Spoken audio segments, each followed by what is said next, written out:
Hello there, Pursuing Freedom friends. Thanks as always for tuning in. I'm your host, Erin Bradley. And if it's your first time here at the Pursuing Freedom podcast, you probably came here because you were called to this conversation I'm about to have with the unbelievable Sandee Sgarlata. And this woman is a powerhouse. And for those of you who have been listening to the podcast for a while, you're going to understand why I'm so excited to have Sandee with us today. And we're going to try to pack this short episode with as much power and wisdom and inspiration as possible. So a little backstory on Sandee and why I'm so thrilled to have her with us today is that she's done it all. I mean, she's a two-time author, she's a life coach, a speaker, a peak performance expert, she's a serial entrepreneur, she's host of the podcast Happiness Solved. Who doesn't want to listen to that? And a retired professional athlete, among other things. And she's all about performance and success. And so I think that the combination of themes of happiness, performance, and success are going to weave perfectly into the theme of pursuing freedom. So, with no further ado, Sandee, thank you for being with us today. I'm so happy to have you here, and I really appreciate you sharing your time with us. Oh my gosh, Erin, thank you. Just the title just gives me goosebumps. Pursuing freedom. Isn't that what we all want, right? Exactly. So, give us a little of the backstory. How did you get to where you are today? And I know you've lived many lives in the journey, but bring us up to speed on what you're passionate about and why, and we'll take it from there. Sure, sure. So 1990, January of 1990, I totally hit rock bottom, right? And that's what, sadly, what a lot of people end up hitting some sort of rock bottoms. There's lots of different levels before they make a drastic change in their life. And that was me. And the biggest thing that I needed at that time was therapy, and a lot of it. Mhm. So much childhood trauma. My brother died when I was 12, and that just kind of totally reshaped everything. And this was in 1978, and people did not do therapy back then. It was like voodoo, like you wasn't even discussed. So anyway, that I hit the rock bottom, started going to therapy, did some 12-step groups, um, and just became obsessed with personal development.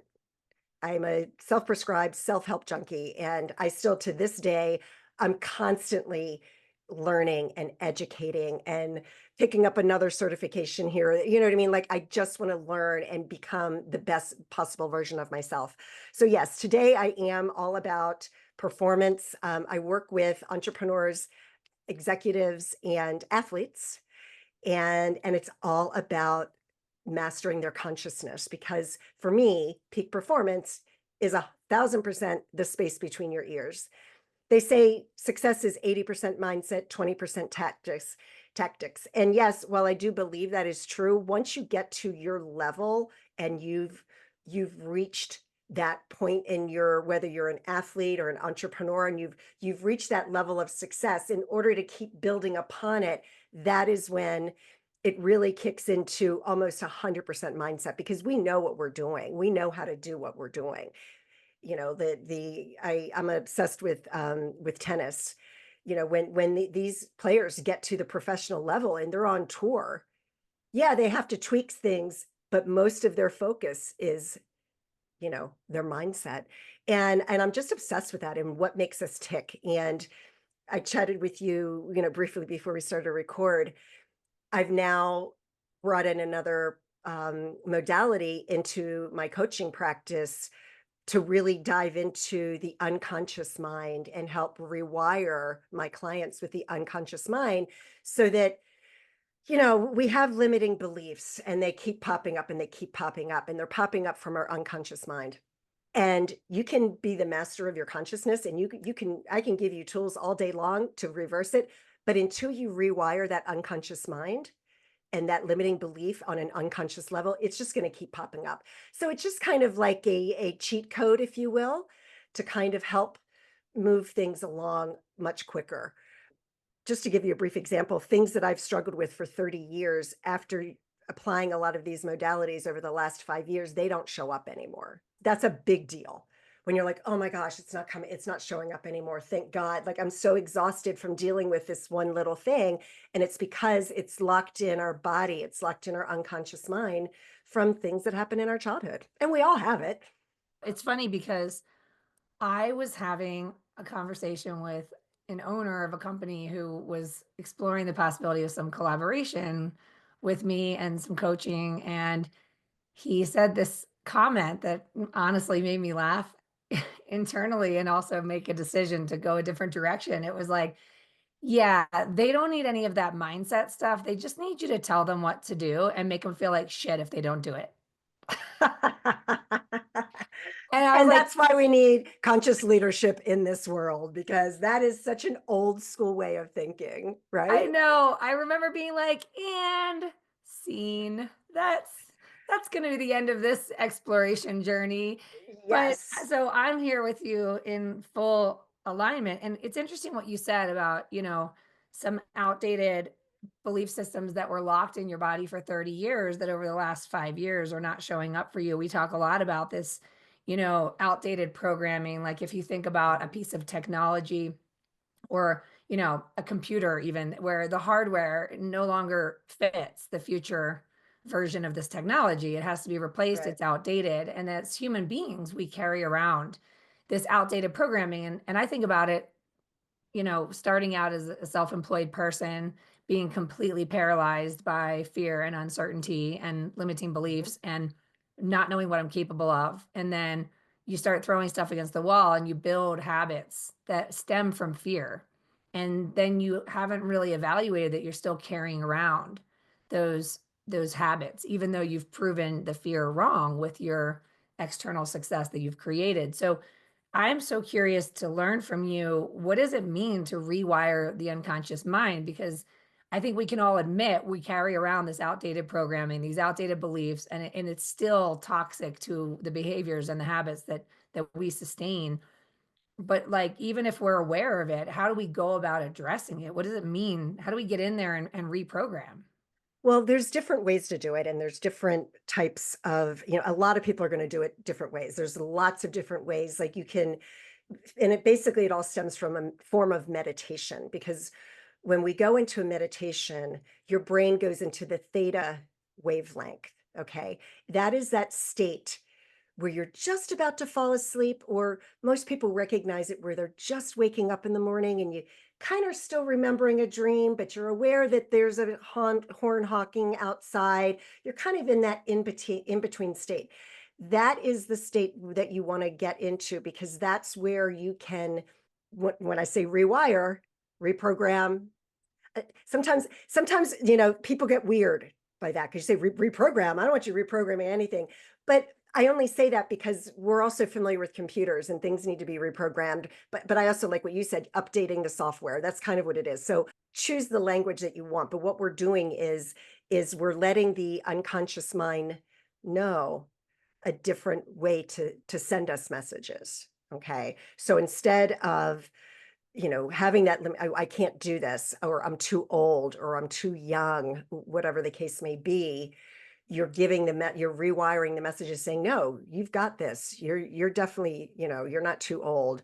Age is just a number, whatever those messages are. And the way we do that, there's a couple of ways.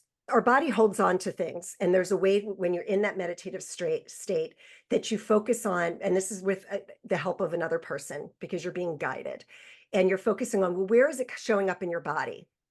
Because sometimes you'll feel it in your stomach, you may feel it in your heart. Many times it's the voice, especially as children when we're told to shut up, don't talk, right? So a lot of times people will have issues here because they need to get their voice out, that kind of thing.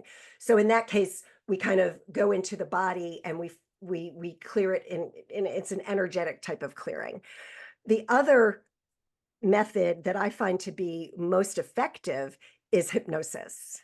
I'm now a certified hypnotherapist by the American Hypnotherapy Association. And I have to be honest, when I first was introduced to it, I really thought it was just to help you quit smoking, or like a stage act kind of thing. I really didn't look into it. And it was a modality that I had always heard about, but never experienced. Experiencing it, it was the most positive, energetic, energizing, like just by going through the certification course was life-changing for me.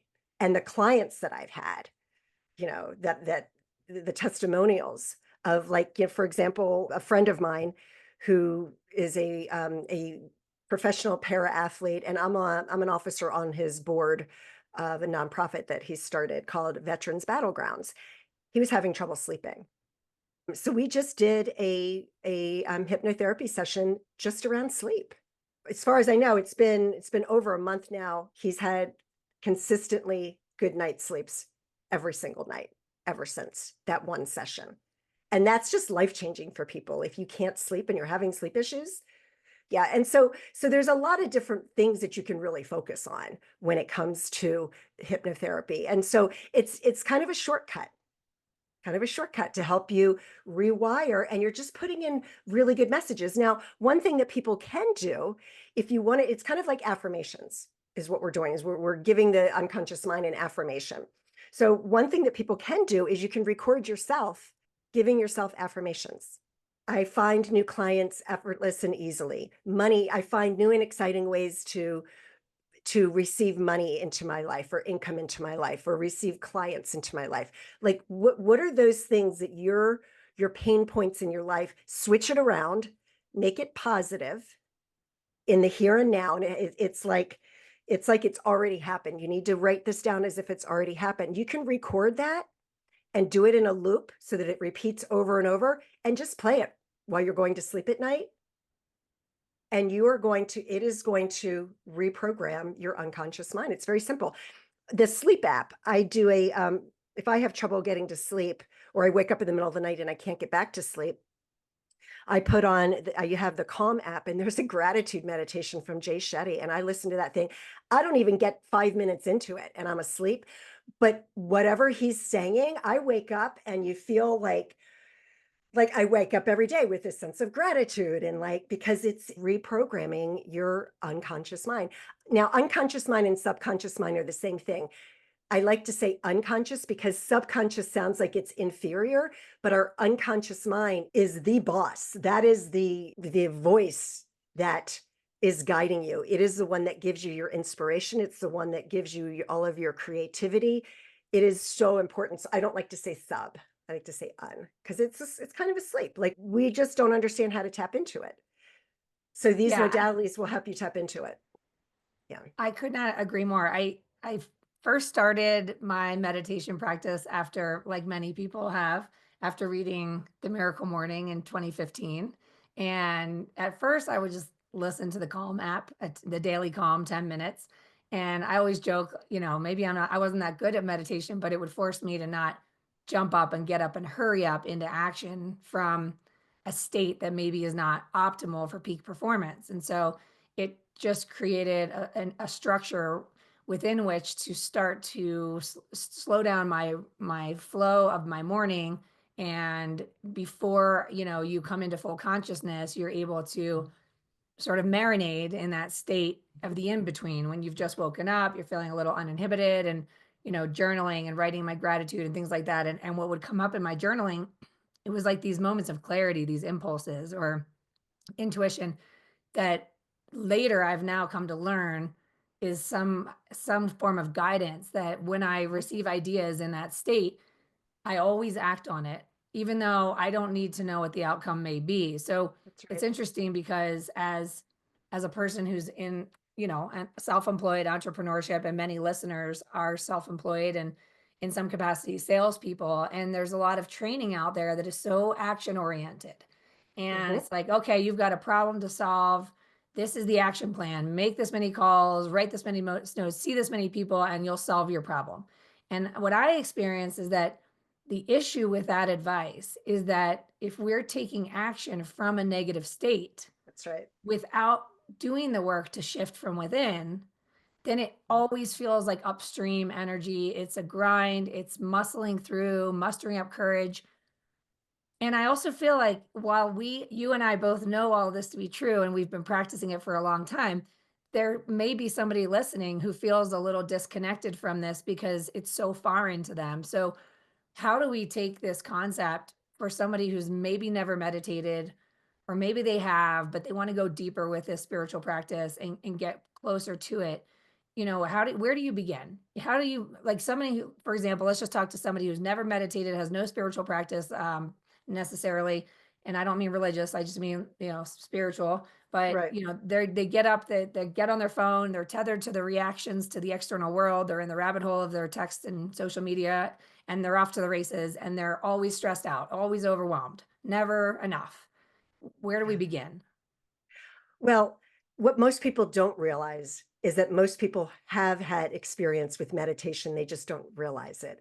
So, going for a walk, you can do a walking meditation where you're just walking in silence, looking at the trees, taking in nature. That's a meditation. People think to meditate, you need to be sitting there with your legs crossed, palms up, eyes closed. And yes, that is traditional meditation, but there's other ways. Going for a run is like a meditation. Taking a shower. How often are you in the shower and you get ideas, right? Because it's kind of like, so anytime you're doing an activity where you're focusing on something else, like that's a form of meditation. So just wanted to start with that so that people know, okay, you're already experiencing it. You just haven't done it. So for me, I had been introduced to meditation with a very close friend of mine. We coached together. And my gosh, probably 30 years ago. And I am like a racehorse. I'm type A through and through. Just, I don't sit still. And it was very hard for me. So in 2007, I actually took a 12-week course, which was over the phone, right? It was, you call in a conference line, and then I started going to meditation retreats. I did like 2 meditation retreats, and there was yoga involved and all of that. We had a day of silence, and the thing about it was kind of like when you really get into meditation, the what's happening is there's a part of your brain that's back here called the thalamus, and that is the part of the brain where there's so much untapped potential back there. Like, we don't even know what we're capable of. Okay. But that is where that part of the brain is where it is said that you're really connecting with collective consciousness out there. So when you start doing this meditation, it starts to numb. And it is like there's no drug out there that will make you feel as good as that experience. And what I would say to people is there's podcasts you can listen to, go to YouTube. My gosh, there's probably, I'm sure, thousands of videos on YouTube that will guide you through meditation practices, and just find that person that you resonate with. You don't have to spend money for it at all, because there's so many free resources out there. Self-Awareness Institute, selfawarenessinstitute.com. That's who I took my class with. He has a station, I call it a station, where it's all free, where you can listen to his guided meditations. His name is Stephen Sadler. He's probably trained well over hundreds of thousands of people, and it's a lineage in meditation that goes back 8,000 years. But there's lots of different ones. Like, you just have to find one that works for you. Some people like Kundalini yoga, where that's breath work. Like, that's a type of meditation as well. So it's just about finding what works for you, and start small. Just sit for 2 minutes, set your clock for 2 minutes, and just close your eyes. And I always say to people, it's kind of like, because I do a lot of guided meditations with my clients as well. Imagine there's a TV on in the other room and you hear it on, but it's in the other room. Like, it's on, but you're still able to focus. Like, you're not really listening to that. That's what's happening when we're meditating, because your meditation is not just shutting down your mind. You're going to have thoughts, but it's about, you get those thoughts. Imagine it's a television in another room. It's over there. You're not going to pay attention to it. You're going to go back to, quieting the mind. And the guided meditations are so useful because they're walking you through it, and they're helping you stay on track, and they're helping you stay focused. So that's why guided meditations are so good, because it's just Yeah. any tool to help you. Because if you just sit there by yourself, it's like, but when you're hearing somebody talk to you in a calming voice that resonates with you, that's what you want to find. Hence my Jay Shetty, gratitude sleep meditation that I do. And I love his voice, and I just fall right to sleep when for that purpose, to help me sleep. Yeah, and it's interesting because what I've experienced is that this is the work. Okay. This is People the work. don't always want to hear that, but this is the work, and there's no finish line because life is That's always right. happening, and we're emotional beings. And so even after a perfect morning routine, when I might be feeling high and positive and everything's going to work out for me today, And then, the dog has diarrhea, or like, there's an angry client, or the wind gets knocked out of my sails, or like, serious life events can happen. And I had a morning like that today, Erin. That was my morning, was just like that. And it was like, okay, here we go. yeah, and it's like, so as emotional beings, like we're not always going to be Oh riding yeah. around on a cloud of rainbows, but Nope. it's also good to know that it's available. And something that's been an interesting journey, and I want to hear your perspective on this, is I've been on this journey of unbecoming. So Mhm. unbecoming, Yeah. overconnected, overcommitted, overwhelmed, stressed out, rushed, all the things. And I found that the more I slow down, the more clarity I receive, the more effective and focused and energized I am in the Mhm. execution of those things that create the results in my life. And so, as I'm like you, very fast paced, go, go, go, juggling a million balls, right? And that's why I say this is the work. So, as a peak Yeah. performance coach, what have you seen, and any examples of how this has worked either for yourself, for your clients, and I guess more importantly, like, talk us through the biggest challenge of all, because there's still people listening that are like, ugh, I don't have time for any of this mumbo jumbo. I've got too much on my plate. Like, I can't slow down. I don't have time to go find an app, like blah, blah, blah. Right. Like, because I Of feel like I've course. been there. So talk us through that. Like, where your most challenging client who's like giving you the pushback, and you're like, listen to me. This is where the magic happens. I'm going to help you create miracles. Like, talk Yeah. us through some examples, and I'd love to hear it from your perspective. Well, I think it was Tony Robbins that I heard this first from him, the pain and pleasure. What do you want? So until your pain is coming, you're not getting the sales, things aren't working out, you're not getting the listings, you're not getting the mortgage, whatever. Until your pain gets bad enough, you're just going to keep doing what you're doing, right? But remember the definition of insanity, doing the same things over and expecting different results. Okay, yes, it's annoying, that that phrase, but it is true. And we all find ourselves in it at some point or another. So you have to reach a point where, when is enough enough? When am I sick and tired of being sick and tired? I can give you all these little, right? All of these little things. And it's just, you have to, if you don't want it bad enough, you're not going to do it. It's like, it's a drug addict. If you have a drug addict, they're not going to quit until they've hit the point where they just can't take it anymore. They are Yep. not going to stop. No amount of money, like nothing will get that person to stop.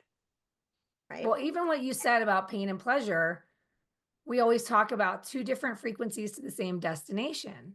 And for years, I was lost on that hamster wheel of needing to continue to run and to support and hold up this ship, right? The heaviness of like our obligations, our family, Mm-hmm. our success, whatever, our businesses. And and there was that breaking point of like, enough is enough. I Yeah, This isn't what I signed up for.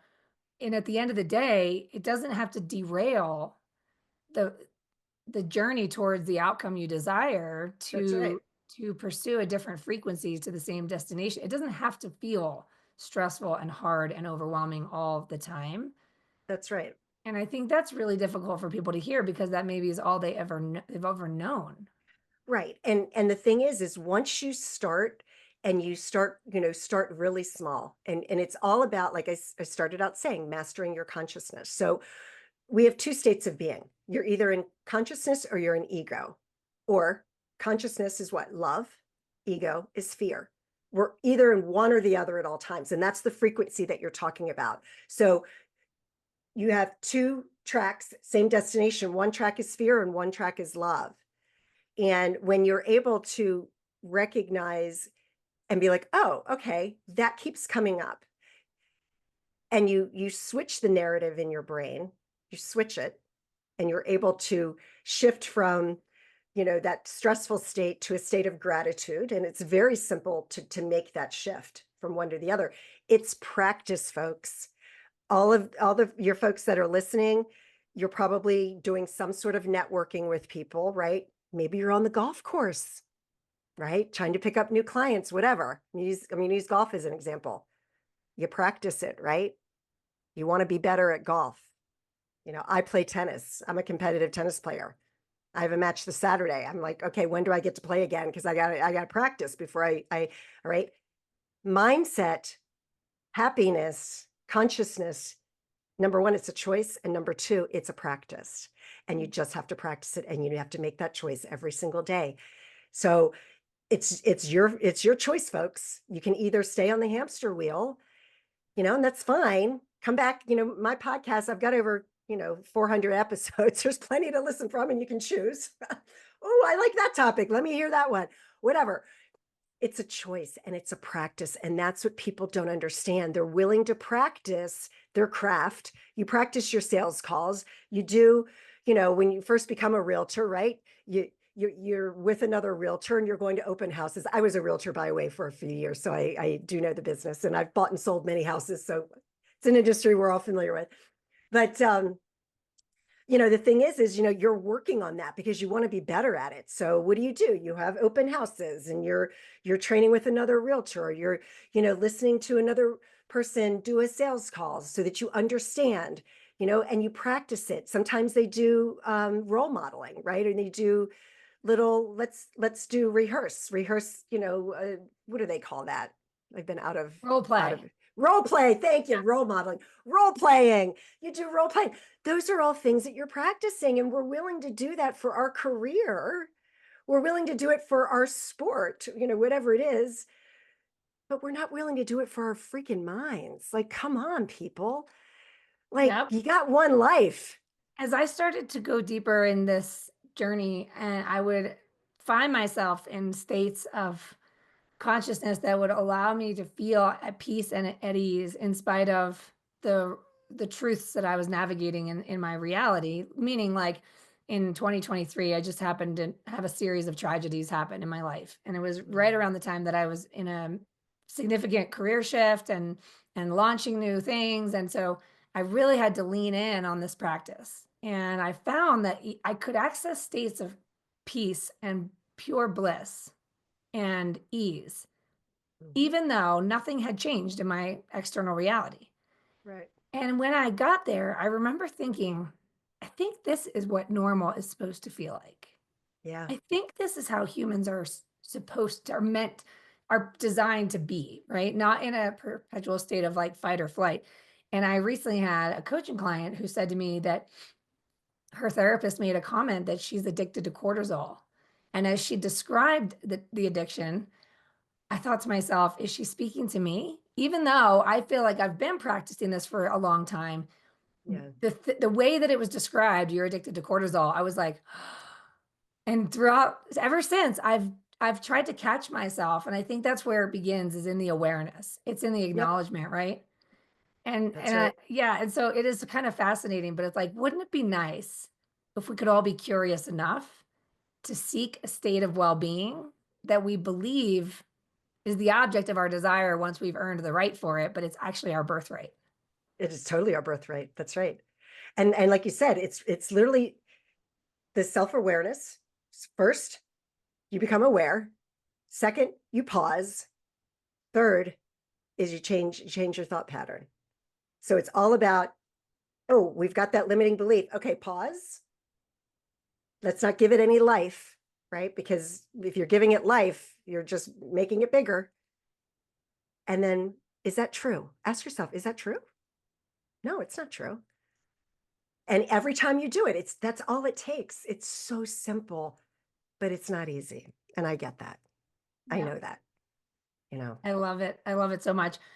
Well, I want to honor your time, Sandee, and I just really appreciate this topic because I don't think we've ever done a deep dive on this topic here on the show. So thank you for sharing your wisdom and your perspective. And besides the Happiness Solved podcast, which when I checked last, there were over 400 episodes. So Mhm. yes, go listen to Sandee's podcast so you can start to maybe give yourself permission to prioritize this over the busyness that you've been accustomed to, because that's where the peace lies that I think we all crave.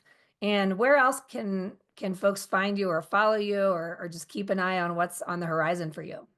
Yeah. So Instagram is Coach Sandee Sgarlata, Facebook as well. LinkedIn, I'm on. Reach out. Feel free to send me a message on all of those. You can email me at sandeesgarlata.com. I do have a peak performance playbook TV show that's coming out. It's Today's Athletes, Tomorrow's Leaders. It's sports related, but I'm only talking to them about leadership and mindset. But I'm just talking to athletes because I love to interview athletes. So, Yes. but there's a lot of wisdom from them. And today's episode was actually episode 410, and it's with Marcus Ogden, who's a former NFL player, and he's now a very successful entrepreneur. And it was a great, his story is incredible. The Actually on my resilience and show a couple months was ago. he? Yeah. Okay, cool. Oh yeah, Marcus is great. Yeah. I just realized I saw that on yours and I was like, oh, that's so cool. I love that when you see that crossover. And Yeah. yeah, to the listeners, definitely send Sandee a DM if you've heard something that resonated with you or you just want to connect with her. Sandee has a podcast. I have a podcast. We've been talking about this a lot lately on the show, that we're here recording these conversations and hoping there's somebody out there getting value from it. So if you are, please Oh, let us I hope know, so. because Right. it really does help us keep going, to feel like maybe there's something that was of value to you. So please reach out to Sandee. And as always, if you're enjoying this content, friends, make sure that you stop wherever you are and leave that 5-star review, because it helps us continue to attract amazing guests like Sandee and help this content get found so more people can build a life you don't need a vacation from. I love you. I appreciate you. We'll see you next time.